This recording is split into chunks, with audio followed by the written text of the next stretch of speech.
They called me crazy when I said I'd drain their $1 million lake. You can't touch us, the HOA president laughed, standing in her white Tesla beside her $1.8 million Lakeside resort.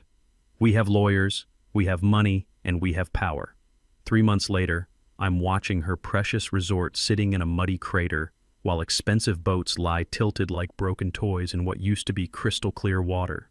The sound of my boots crunching on the dried lakebed echoes where luxury yachts once hummed. She thought she could steamroll a retired military engineer, thought she could destroy the hand-built stone bridge my grandfather constructed during the Great Depression, the same bridge where 3 generations of my family proposed marriage, including me to my late wife Sarah. What this corporate shark from Connecticut never bothered to research was simple. I didn't just inherit a cabin by her lake, I inherited the dam that created it.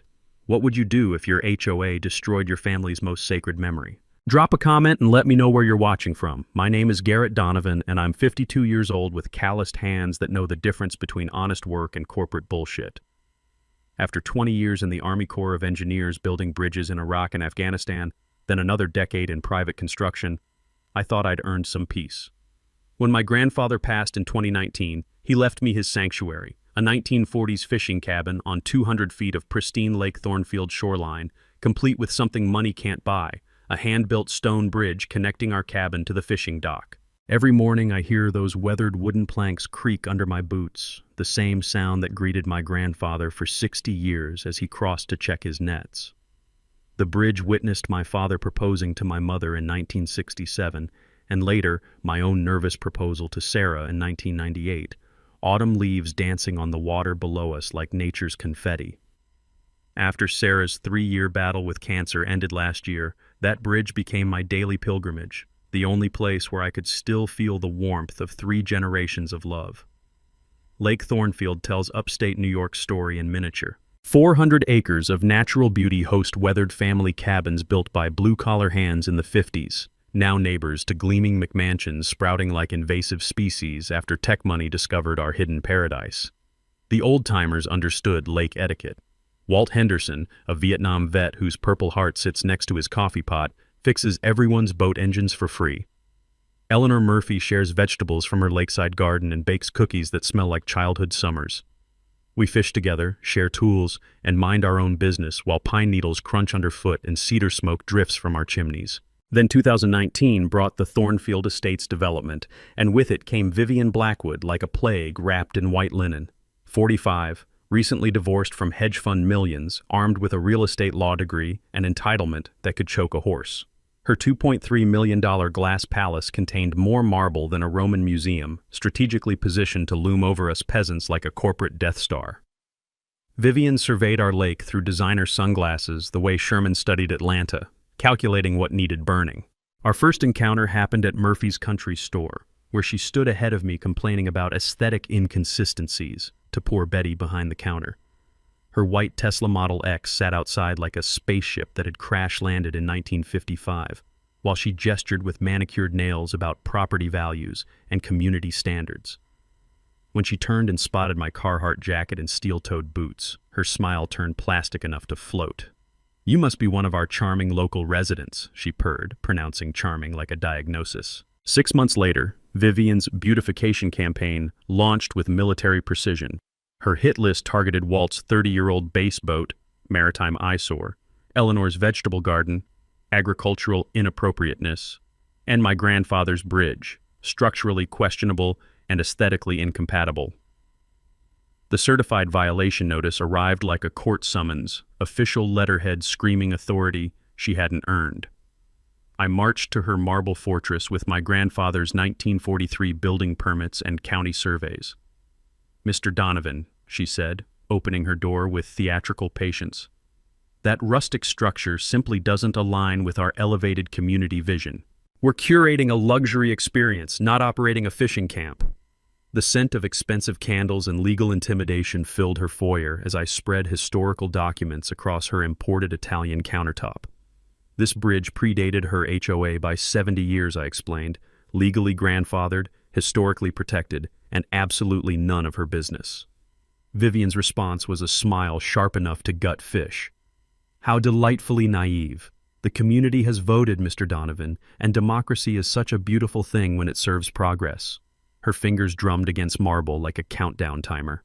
30 days to comply, or we'll explore more creative enforcement options. Standing there in her temple of imported superiority, I realized this woman had just declared war on the wrong engineer. Vivian wasted no time turning her threat into action.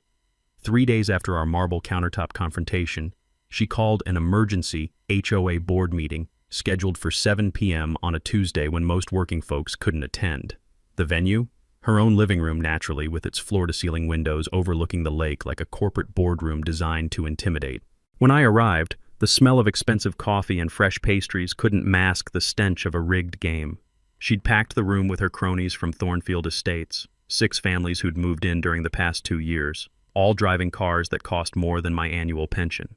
The old-timers were outnumbered, just me, Walt, and Eleanor facing down Vivian's hand-picked jury. On her glass coffee table sat a manila folder thick enough to choke a goat, labeled Bridge Safety Assessment in bold red letters. "Thank you all for coming on such short notice," Vivian began, her voice dripping fake concern. "We have a serious liability issue that requires immediate action." She opened the folder like a prosecutor presenting murder evidence. "This professional structural assessment confirms our worst fears about Mr. Donovan's bridge. The liability exposure to our community is simply unacceptable." I leaned forward to examine her so-called professional assessment. The letterhead read, Blackwood Construction Consulting, her brother-in-law's company from Connecticut. The evaluation was 3 pages of technical-sounding nonsense about structural degradation and imminent collapse risk, complete with grainy photos that made my grandfather's solid stonework look like a house of cards. 20 years of reviewing military engineering reports had taught me to spot bullshit wrapped in official language, and this stank worse than a latrine in August.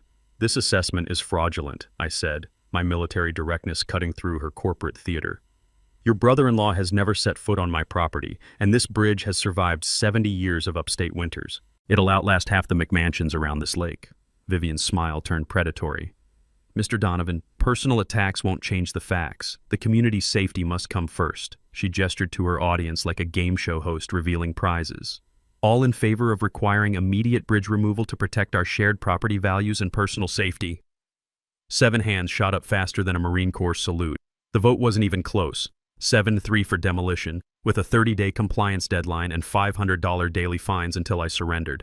Eleanor whispered, "I'm sorry, honey," as the gavel fell on 70 years of family history. But here's where Vivian made her first crucial mistake. She underestimated a military engineer's research skills.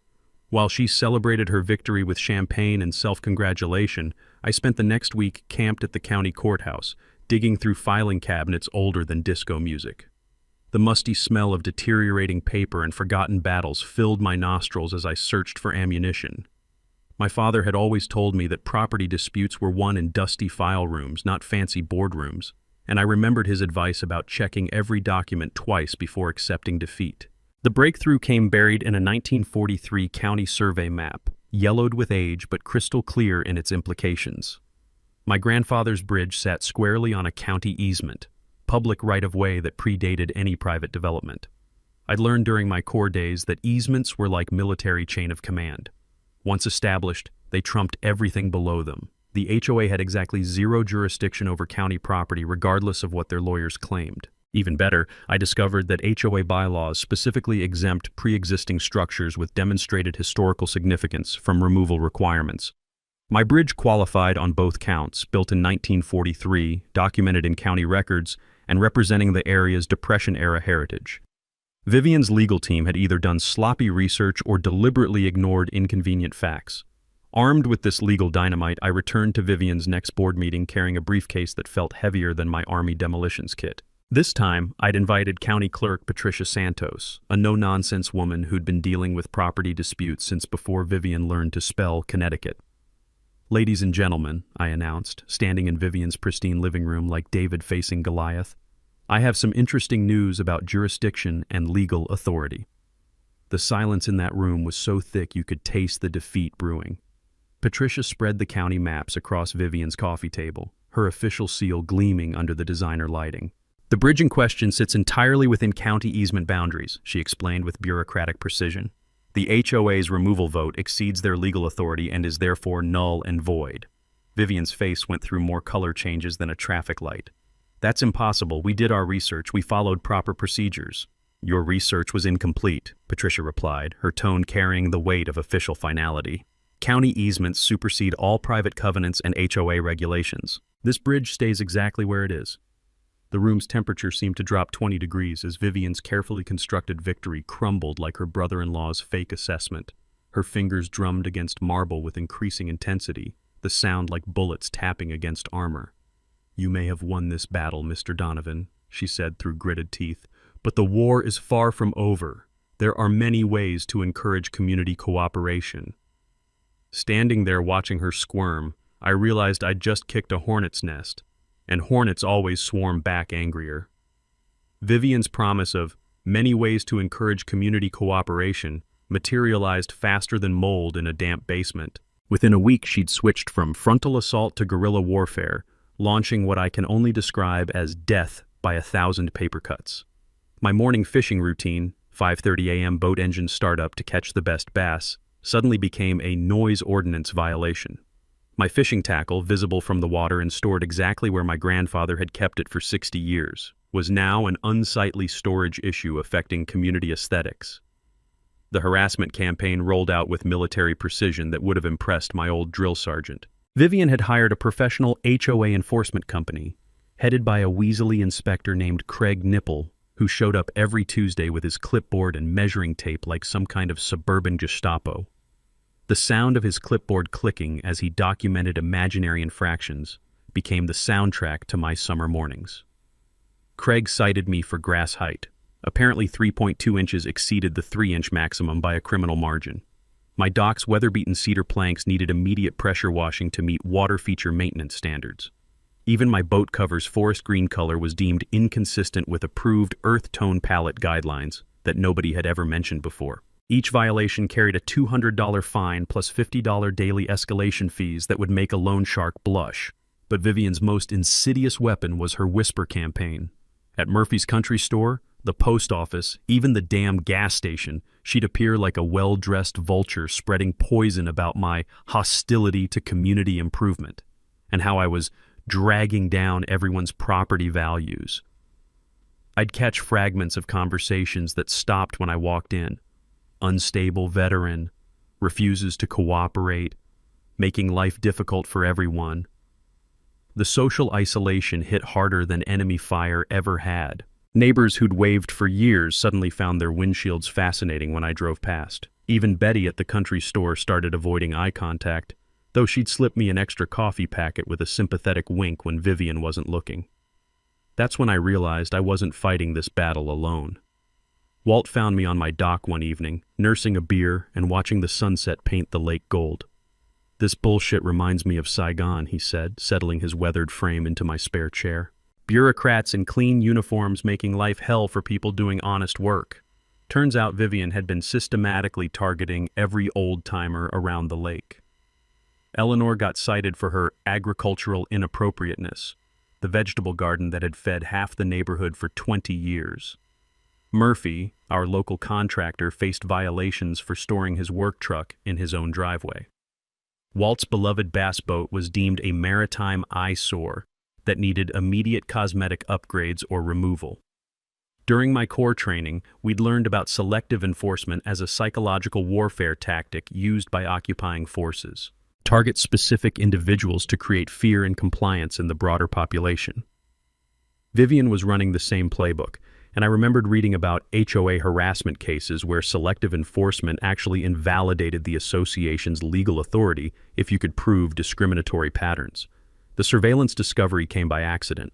I'd been noticing the same gray Honda Civic parked near my property at different times, morning, afternoon, evening, always with someone sitting inside.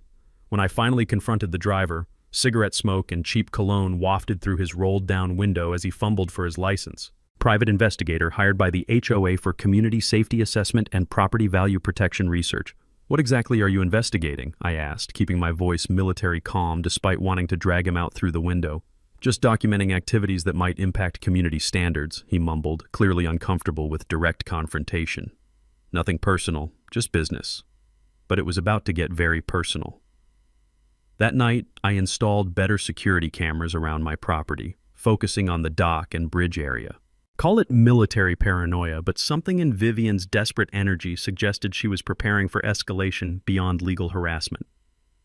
I was right. 3 days later, my dock mysteriously developed structural damage overnight, metal support posts showing clean saw marks that even a blind man could identify as sabotage. The security camera caught a figure in white clothing near the dock at 2 a.m., moving with the purposeful gait of someone who thought they were invisible. Walt, with 30 years of military police experience reading body language and criminal behavior, reviewed the footage with me over coffee that tasted like justice brewing. 30 years of watching suspects, and that woman's guilty as sin, he confirmed, pointing at the distinctive stride and posture. Same height, same build, same arrogant way of moving like she owns the world. The trap was set. Now I just had to wait for her to walk into it. Vivian's desperation reached new heights when she decided to weaponize my military service record against me.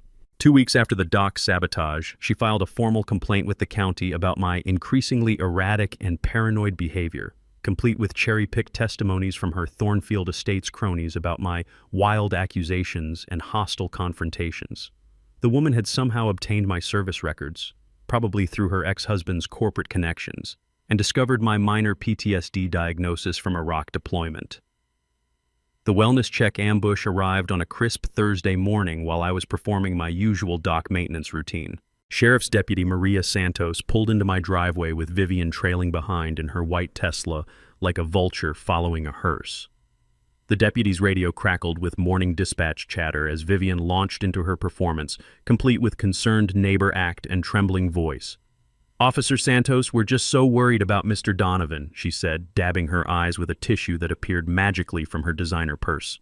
"He's been making increasingly paranoid accusations about his neighbors, seems completely isolated from reality. We're concerned he might hurt himself, or someone else." 20 years of military discipline kicked in automatically. I set down my tools, wiped my hands clean, and approached with the calm professionalism that had served me through 3 combat deployments. "Good morning, Deputy. I assume you're here about Ms. Blackwood's harassment campaign?" I produced my organized documentation folder. Every violation notice, every harassing incident, every piece of sabotage evidence, all cross-referenced and chronologically arranged like a military intelligence brief. The security footage of the dock sabotage played on my tablet while Deputy Santos reviewed the evidence with growing interest. "Ma'am," she said, turning to Vivian with the kind of look cops reserve for time wasters, "filing false reports is a misdemeanor in this county. Mr. Donovan appears to have legitimate grievances, and his documentation is thorough and credible. I suggest you reconsider your approach to neighborhood disputes." Vivian's mask slipped for just a moment, revealing the calculating predator underneath before she recovered with wounded dignity. "I'm simply trying to protect our community, Deputy, but I understand you have to investigate all reports thoroughly." As soon as the patrol car disappeared down my driveway, Vivian escalated to her nuclear option: property liens. The certified letter arrived 3 days later, thick as a phone book and reeking of legal intimidation. $18,000 in accumulated violation fines, she claimed, with interest and administrative fees compounding daily. Failure to pay within 60 days would trigger foreclosure proceedings against my grandfather's cabin. But while Vivian was playing her legal games, I'd been conducting research that would have made my old intelligence officers proud.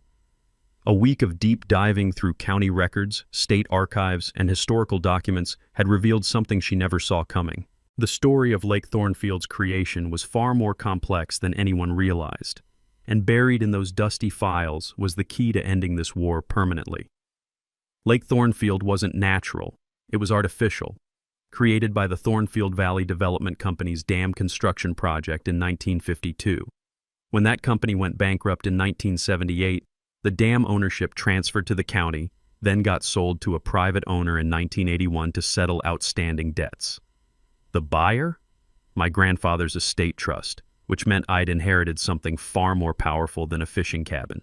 I owned the dam, not just a share, not just access rights, but complete legal ownership of the concrete and steel structure that created Vivian's precious lake. The deed felt like parchment between my fingers as I studied the implications, brittle with age but solid as granite in its legal authority.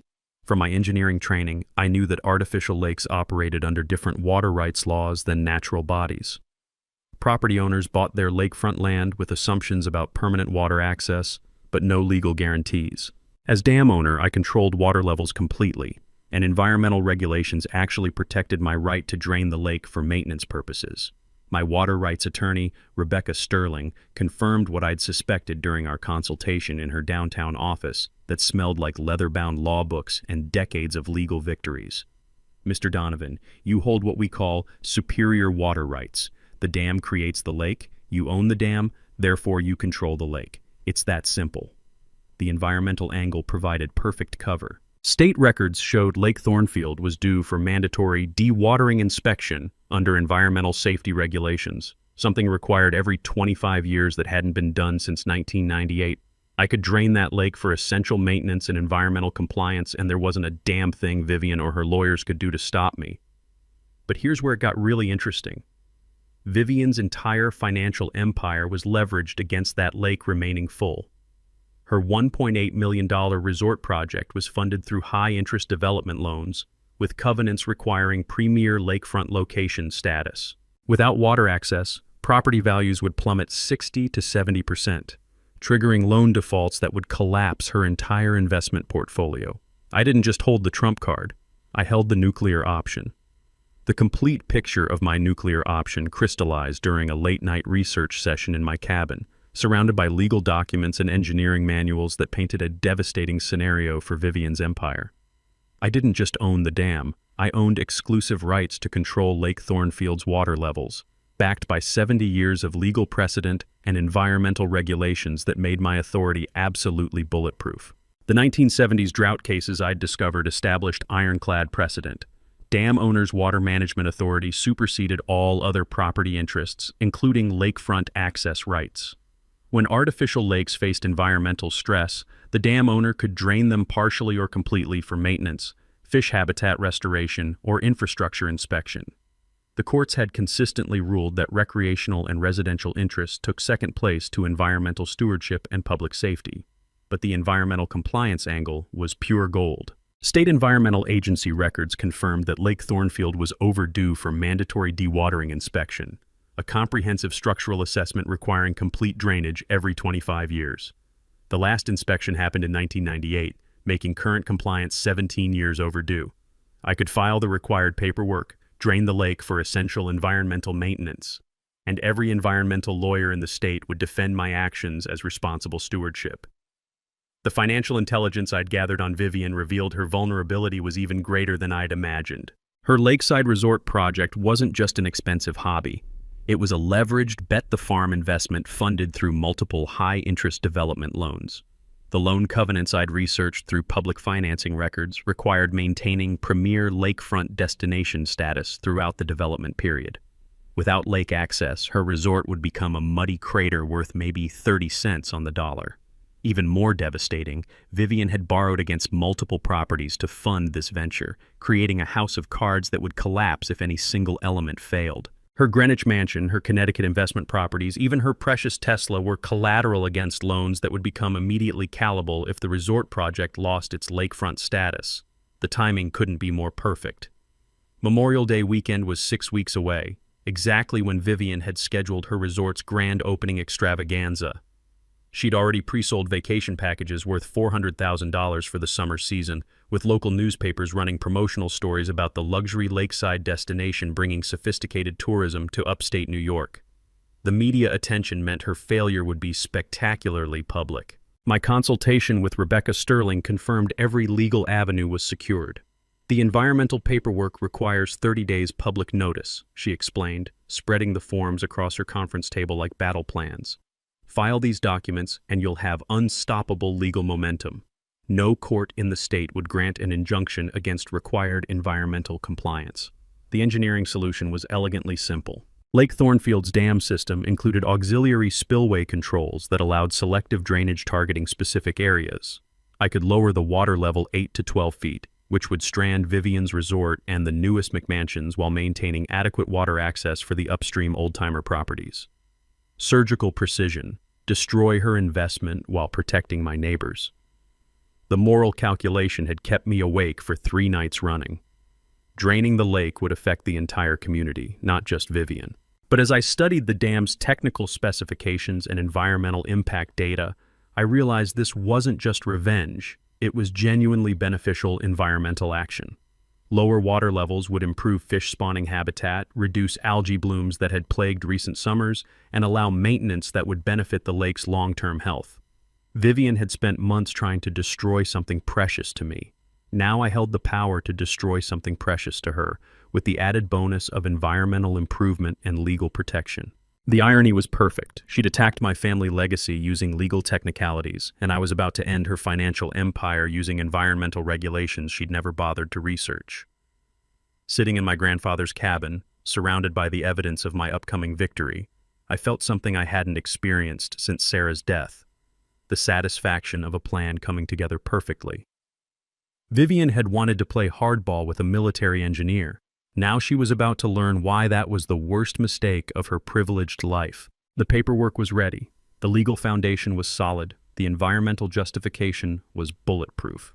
Time to drain her dreams. War requires good soldiers, and I was about to assemble the finest team of local experts this side of the Hudson Valley.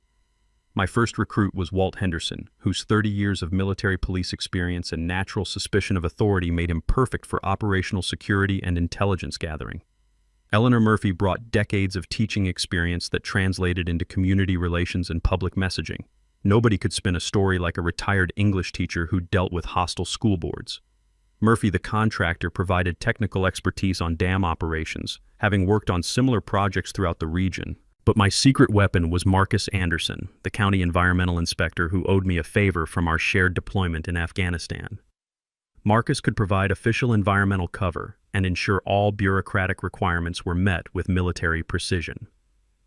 The technical planning session took place in my cabin on a rain-soaked Tuesday evening, with engineering manuals and dam schematics spread across my dining table like battle plans. The concrete structure my grandfather had helped build in the 50s was still functionally perfect after 70 years, a testament to Depression-era craftsmanship that modern developers couldn't match. The dam's auxiliary spillway controls would allow me to lower the lake level precisely where I wanted it, targeting Vivian's resort area while maintaining access for upstream properties. The beauty of this system, I explained to my team while tracing the spillway diagrams, is surgical precision. We can drop the water level 8 to 12 feet in the southern basin where all the new development sits, while keeping the northern section at normal levels for the old-timer cabins.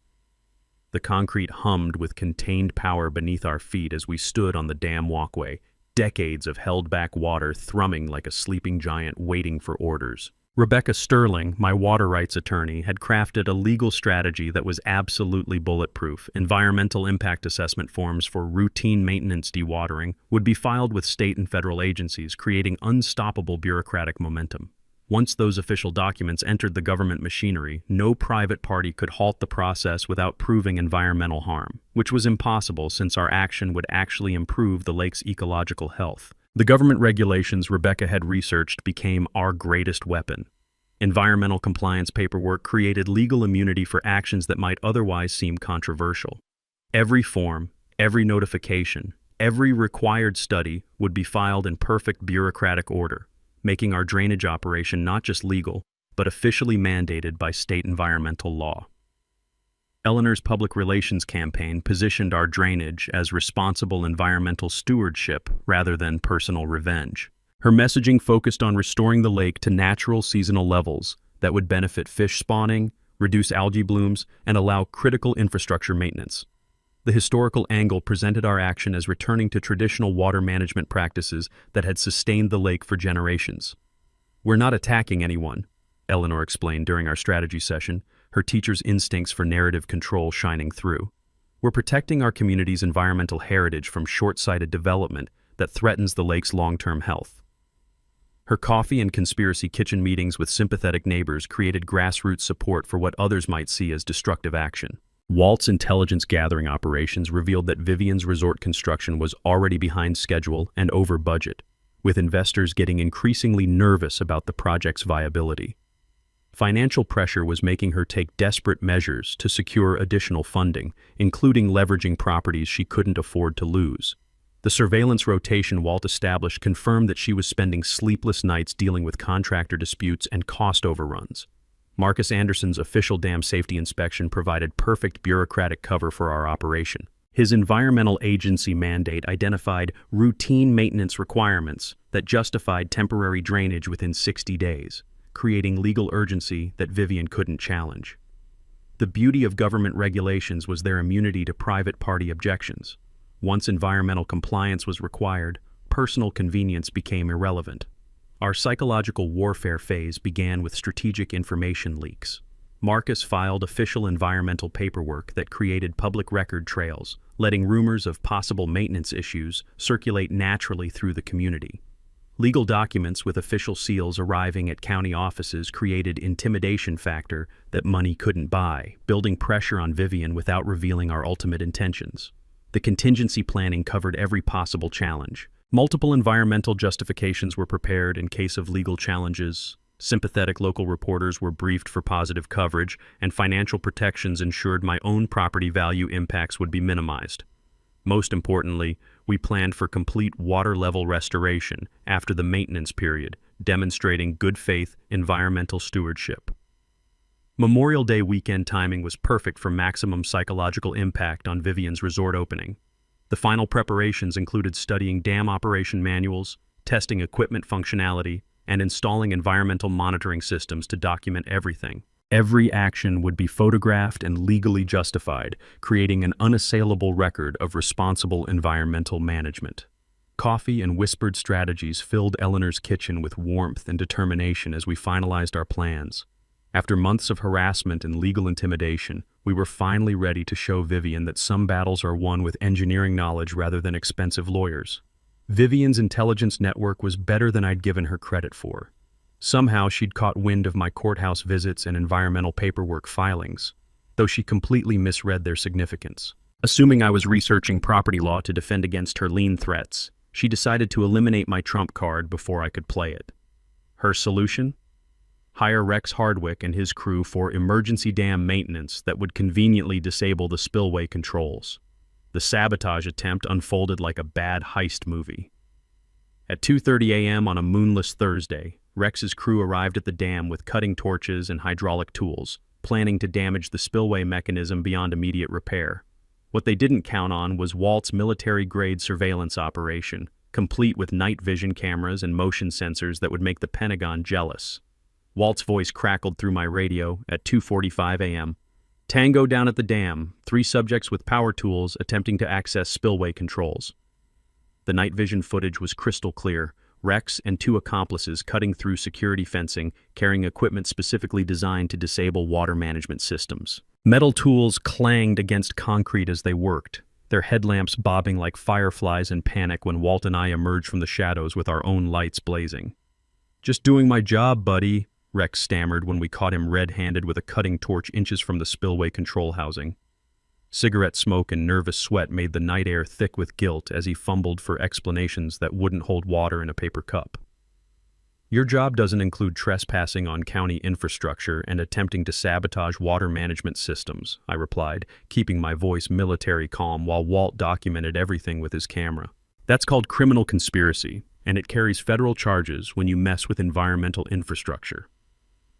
The confession came faster than I expected. Rex, faced with potential felony charges and a Purple Heart recipient as witness, cracked like cheap concrete. Vivian had offered him a $10,000 bonus for preventing any dam problems that might interfere with resort operations. She'd even provided detailed diagrams of which systems to disable, proving premeditation and conspiracy. By morning, I had criminal charges filed for property damage, conspiracy, and attempted destruction of environmental infrastructure. The evidence package included video footage, witness statements, financial records of Vivian's payments to Rex, and documented proof of deliberate sabotage planning.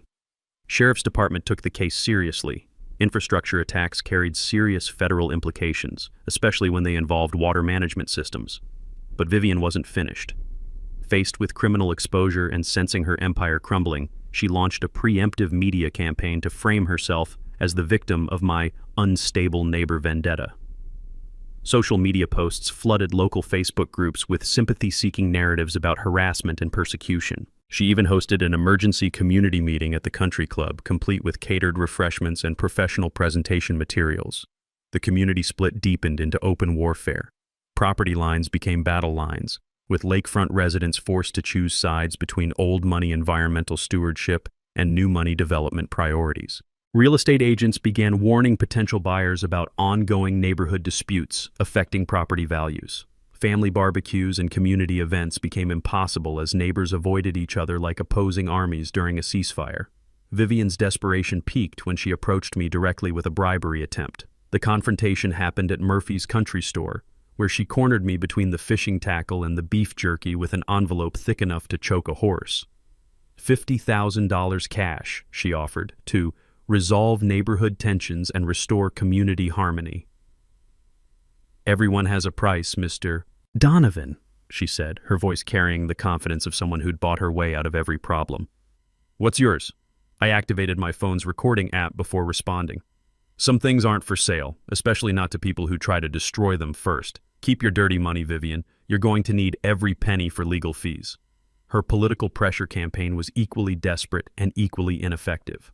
Phone calls to county commissioners, state environmental officials, and anyone with regulatory authority fell on deaf ears when officials confirmed that dam maintenance was legally required and environmentally beneficial.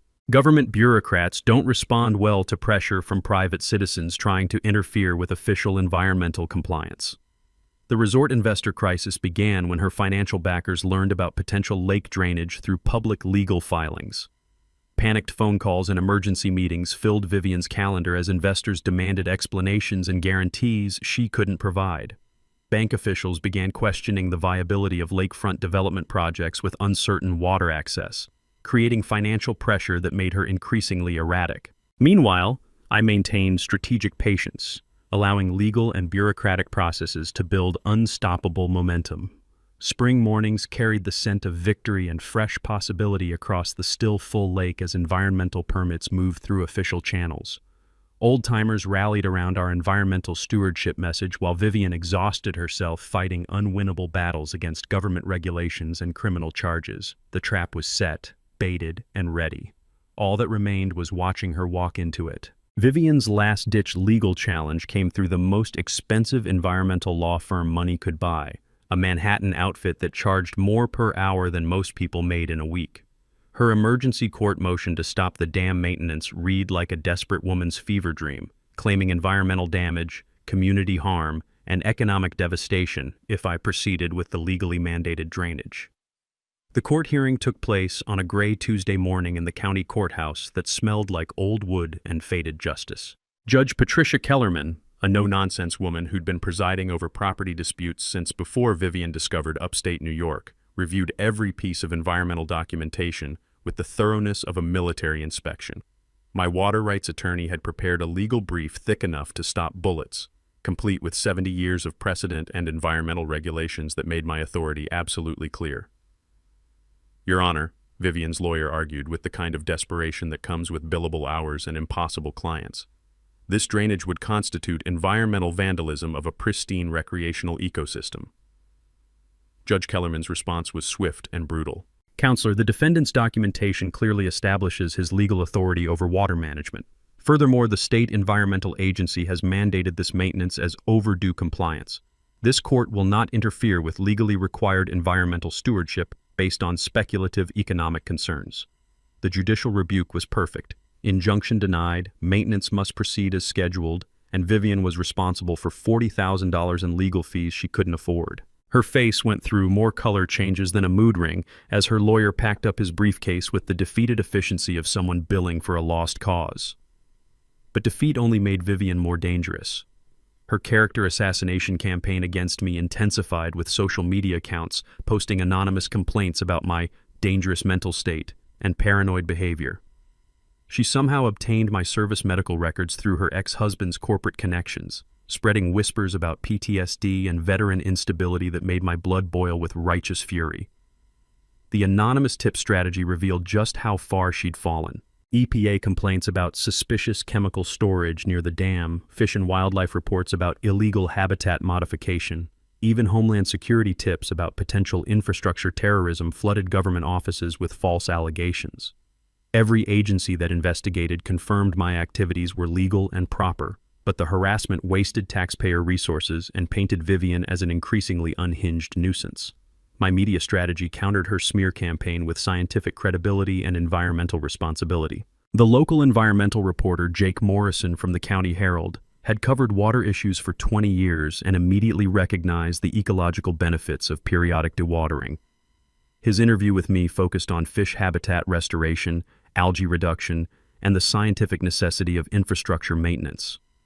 People don't understand that artificial lakes require active management, I explained during our interview in my cabin, surrounded by engineering manuals and environmental studies. This drainage will expose spawning beds that haven't seen sunlight in decades, improve water quality, and allow repairs that will benefit the entire ecosystem. Meanwhile, Vivian's resort construction had become a desperate race against time. 24-hour shifts, overtime costs, and corner cutting created code violations and worker safety complaints that attracted unwanted official attention. Her remaining cash reserves disappeared into construction overruns while she tried to complete the project before my drainage deadline. The insurance discovery was the final nail in her financial coffin. Business insurance policies specifically excluded coverage for environmental events and water level changes, leaving her $18 million in investment completely exposed. Mortgage covenant violations triggered by lakefront status loss would accelerate loan payments she couldn't possibly make, creating a domino effect that would collapse her entire financial empire within months. Community polarization reached its peak as Memorial Day weekend approached. Neighborhood communication had completely broken down, with property owners choosing sides like civilians in a civil war. Even the morning bird song seemed muted, as if nature itself held its breath waiting for the inevitable confrontation. Vivian's final desperation attempt involved recruiting outside environmental groups to oppose the drainage. But the irony was perfect. Actual environmentalists supported periodic dewatering for habitat restoration and ecosystem health. Her last resort was considering physical confrontation to prevent spillway operation, but her visible mental deterioration made even her allies nervous about association. I completed all legal and technical requirements with military precision. Environmental monitoring equipment was installed and calibrated, safety protocols were filed with county authorities, and professional photographers were hired to document the entire process. Local news stations received alerts about a significant environmental restoration story happening Memorial Day weekend. The calm before the storm was almost peaceful. My grandfather's cabin felt like a command center as I reviewed final preparations, surrounded by legal documents that granted me absolute authority over Vivian's fate. Every permit was approved, every regulation satisfied, every contingency planned for. Memorial Day weekend would bring the largest crowd to Lake Thornfield in years. Perfect timing for Vivian's resort's soft opening to coincide with her empire's public destruction. The psychological preparation was complete. I'd steeled myself for irreversible action that would end this war permanently. The nuclear option was ready to deploy. Memorial Day weekend dawned with perfect weather that drew the largest crowd to Lake Thornfield in decades. Irony has a sense of timing. Vivian's resort's soft opening was scheduled for the exact same day I planned to drain her dreams into muddy reality. By 7:30 a.m., families were already setting up picnic blankets and launching boats, completely unaware they were about to witness environmental history and financial carnage rolled into one spectacular morning. I arrived at the dam at precisely 8:00 a.m. with my technical team and legal observers, carrying the authority of 70 years of water rights and every environmental regulation in New York State. Marcus Anderson, the county environmental inspector, stood beside me with his official clipboard and state-issued safety vest, while Deputy Santos provided law enforcement presence. 3 news crews had positioned themselves strategically after Jake Morrison's tip about the significant environmental story unfolding.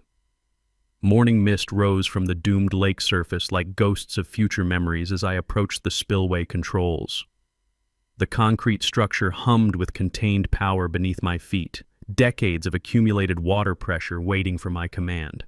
Every gauge, every valve, every safety mechanism had been tested and certified, ready for the most satisfying engineering project of my career.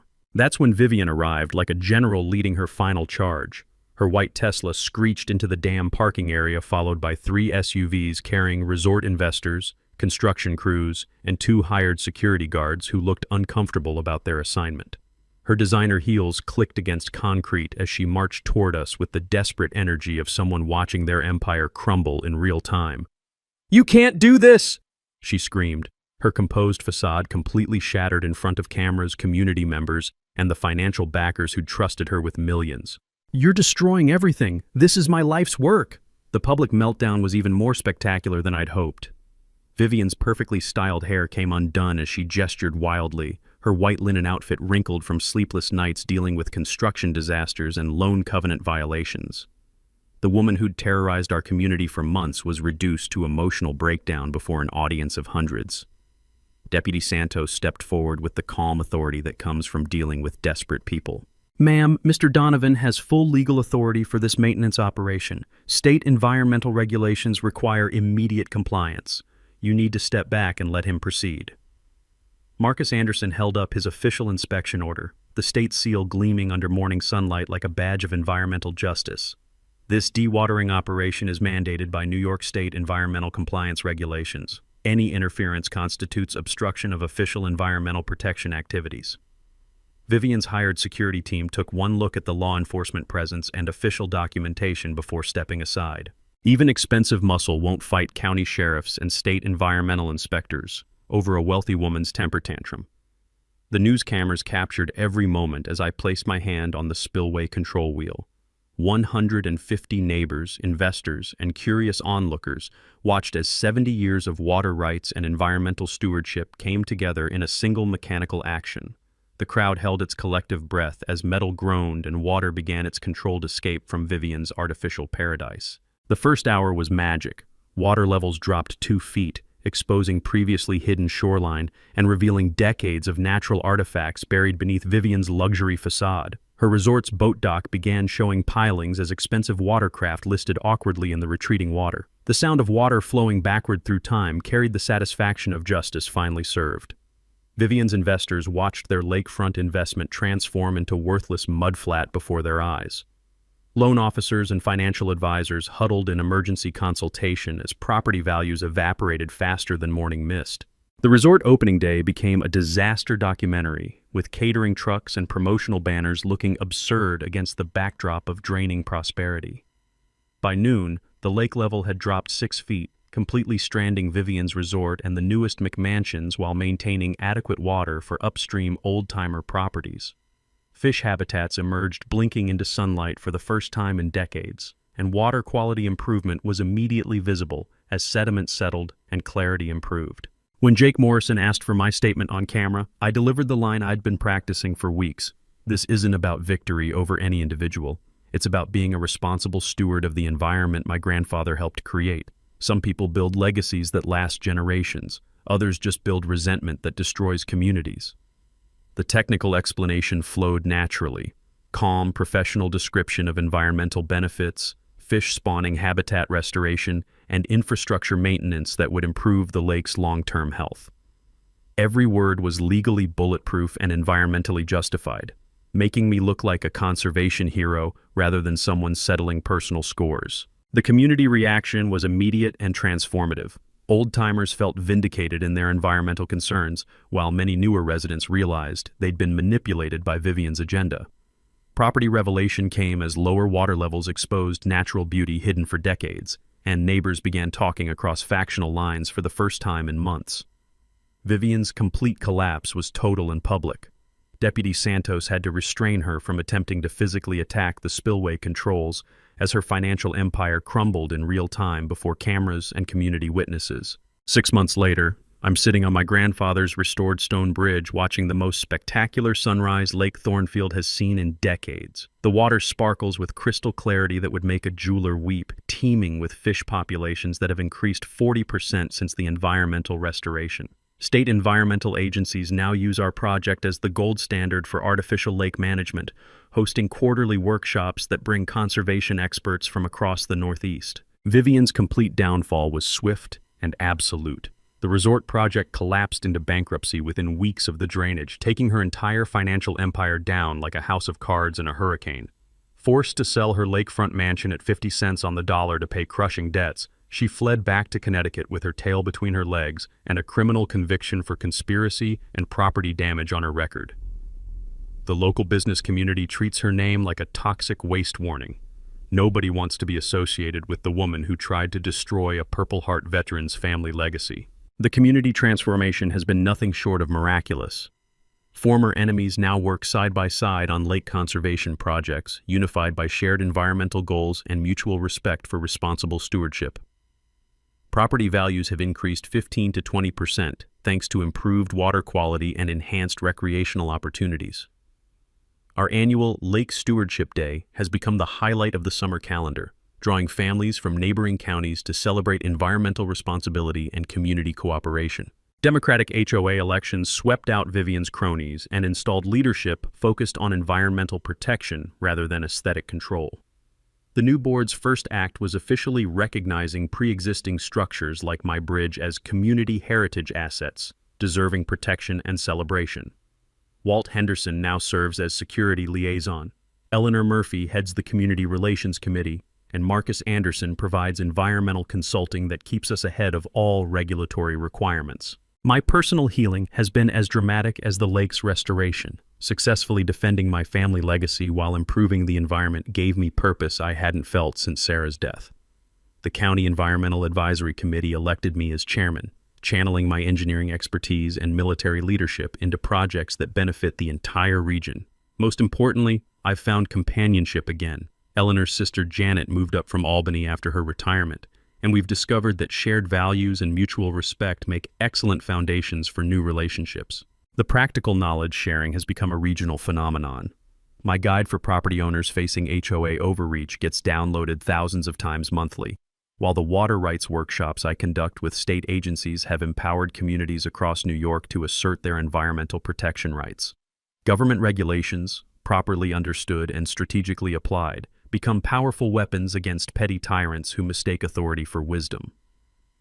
The Lake Thornfield Environmental Education Center, funded by legal settlement money from Vivian's criminal case, now offers scholarships for environmental engineering students and hosts research projects on sustainable water management. Children's laughter echoes across restored shallows as they discover tadpoles and minnows in habitats that hadn't existed for decades, reminding me daily why this fight was worth every sleepless night and legal battle. The annual Thornfield Environmental Days Festival attracts visitors statewide, supporting local businesses while showcasing responsible development that respects natural systems. Documentary filmmakers have created a feature about our water management project that's being used in environmental law courses nationwide, and the legal precedent we established protects dam owners' environmental authority against private interference. My grandnephew proposed to his girlfriend on the restored bridge last month, continuing a family tradition that Vivian tried to destroy but only made stronger.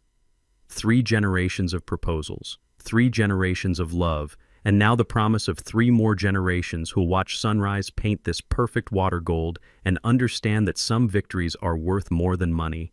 They're worth everything. Every neighborhood has a Vivian, someone who mistakes control for leadership, money for merit, and intimidation for authority. But every community also has the tools to hold petty tyrants accountable, if you know where to look and how to use them responsibly. Knowledge is power, and power belongs to people willing to use it for something bigger than themselves. Drop a comment telling me about your HOA nightmare. I read every single one, and your story might be next.